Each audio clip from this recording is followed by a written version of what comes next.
Habit mjeku, ja pse duhet të pini ujë sapo hapni syt në mëngjes. A i dini se një gotë me ujë sapo zgjoheni nga gjumi mund të bëjë mrekulli për trupin dhe shëndetin tuaj.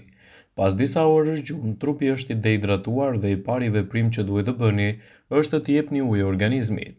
Pirja e një gote ujë esëll në mëngjes përshpejton metabolizmin dhe ndihmon në djegjen e kalorive. Pastron mbetje toksike dhe jep grumbullimin më të mirë të elementëve ushqyes. Përmirëson qarkullimin e gjakut dhe freskon trurin, duke na dhënë më shumë energji. Është një sekret i thjesht për lëkurën më të pastër dhe më të shëndetshme. Pra, përpara kafes, çajit ose mëngjesit, trupi juaj pret vetëm një gotë me ujë të freskët.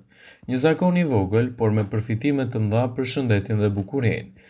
Provojeni dhe do të befasoheni me përfitimet e një pasnjëshme që do të marrë shëndetin juaj në përditshmëri. Uji është jeta e organizmit dhe nuk duhet të mungojë, prandaj përpiquni të bëni një jetë sa më të shëndetshme.